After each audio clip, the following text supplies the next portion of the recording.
Bonjour, bienvenue dans notre journal TB33. 26 août 2014, Houssine Bourras, 23 ans, est tué par un gendarme dans un véhicule de police à Colmar. 5 septembre 2014. Ce rassemblement, vous êtes là aujourd'hui pour parler des bavures policières, de ce qui se passe. Peux-tu nous dire deux mots sur ce rassemblement, cette petite manif? Oui, c'est une action qu'on mène avec le CLAP depuis 6 ans maintenant. Une action pour dénoncer les crimes et les violences policières. Contrairement à ce que tu viens de dire, pour nous, les morts, ce ne sont pas des bavures, puisque ce sont des crimes racistes qui sont les conséquences systémiques d'un État raciste. Donc parler de bavure, ça serait comme quelque chose d'accidentel. Or, comme on l'entend sur la bande de son qui dure 17 minutes, 99% des personnes qui décèdent sont des gens de couleur ou d'origine. Donc on ne peut pas appeler ça des bavures ou juste une erreur de casting. Ce sont des crimes racistes perpétrés par un État raciste. Pour tout le reste, quand on parle de violence, elle concerne effectivement tout le monde, de la personne qui est contrôlée dans son véhicule de voiture et à qui on parle mal, à la personne en manifestation qui est éborgnée, mutilée, gazée, nassée, etc. etc. Des gens dans la rue qui subissent le contrôle aux faciès. Là aussi, qui dit faciès dit délit de sale gueule, donc c'est plutôt les gens de couleur qui sont concernés. Donc voilà pourquoi on est là depuis 6 ans maintenant, chaque année, à rendre hommage à toutes ces victimes. Comment réagit la population? Quel écho tu as? Je pense que la population elle est très partagée sur ces questions. Il y a ceux qui sont Charlie et puis ceux qui ne le sont pas, je dirais, pour faire une grosse caricature. Mais c'est vrai qu'après les attentats que nous-mêmes on condamne, bien évidemment, le fait qu'il y ait eu des policiers tués par des terroristes, ça je pense ému beaucoup de gens et du coup ils n'ont pas forcément la vision de la police que nous on dénonce. Encore une fois, on ne dénonce pas la police, on dénonce les crimes policiers. Donc je pense que la population elle se partage là en fait, entre ceux qui ont ce sentiment Charlie que la police nous protège et les autres qui ont le sentiment que la police nous oppresse plus qu'elle ne nous protège. Oui, et il y a certains policiers qui disent que malgré tout il y en a de bons et il faudrait faire un tri dans la police, retirer les mauvais pour garder les bons. Est-ce que ça, pour toi, qu'est-ce que tu pourrais dire sur cette chose? Mais bien évidemment qu'il y a des bons policiers. Le problème c'est qu'on les connaît pas, vous voyez. Donc s'il y a des bons policiers, et nous pensons au CLAP qu'il y en a, encore une fois on n'est pas contre la police, mais contre les abus de la police. Donc s'il y a des bons policiers, ils n'ont pas grand chose à faire, c'est nous rejoindre un collectif qui lutte contre les abus policiers, mais ça c'est de l'ordre de l'utopie, mais surtout quand ils sont face à des collègues qui commettent des exactions et des abus, qui les dénoncent.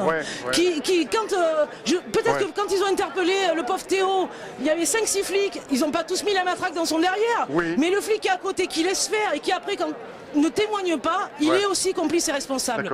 Donc quand on est policier, quand on est honnête, c'est très difficile parce qu'on est dans un contexte d'oppression, eux-mêmes ils sont oppressés, la politique du chiffre, l'état d'urgence, tout ça font qu'on a des policiers stressés et oppressés, mais il y a surtout une omerta qui fait que les bons policiers n'osent pas dire, ou seulement quand ils ont quitté leur service, qu'ils ont été témoins de violences ou de crimes policiers. Donc ils nous rejoignent ou qui disent, qui témoignent, et ils trouveront du soutien.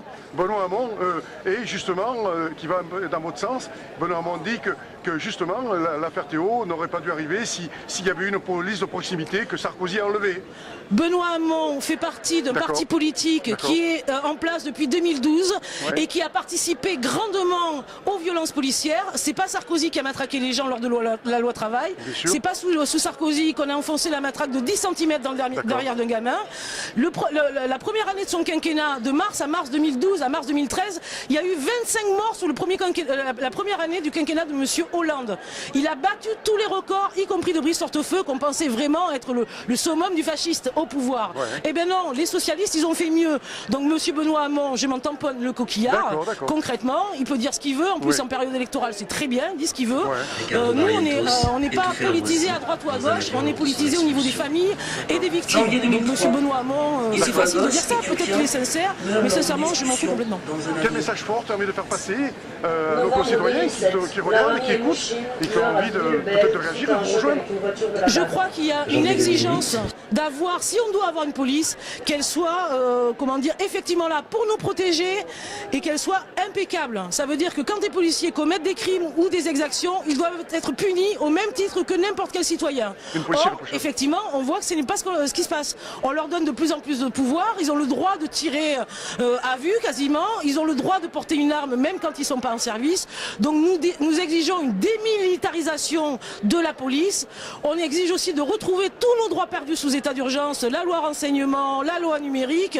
Nous voulons vivre dans un pays où on peut librement s'exprimer, sortir de chez soi sans risquer de se retrouver en garde à vue, sans risquer de se faire frapper, taper, et surtout encore une fois une grande solidarité avec les populations musulmanes qui ont été par l'état d'urgence complètement, montrées du doigt et opprimées, victimes de violences, harcelées. Donc notre solidarité envers les populations musulmanes, envers les personnes racisées qui sont les premières victimes de crimes et envers toutes les victimes. Aujourd'hui, on n'était presque pas assez nombreux pour porter les pancartes, ça m'interpelle, alors qu'on a été capable d'être des millions dans la rue pour réclamer des meilleures conditions de travail.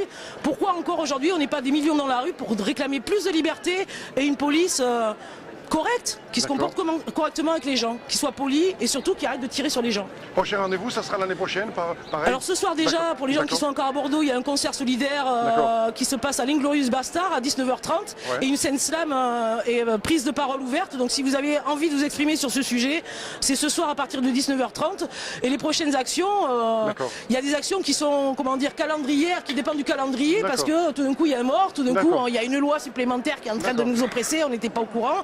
Donc avec le CLAP, on fait une vigilance tout le long de l'année avec des pics de mobilisation. Donc je remercie tous les gens qui sont venus bénévolement nous aider à faire cette action. Oui. Malheureusement, on sera encore là l'année prochaine. Malheureusement, on sera là encore longtemps. Tant qu'il faudra, on sera là. Merci, mais on aimerait bien être plus nombreux, bien sûr. Merci à vous. Merci Myriam.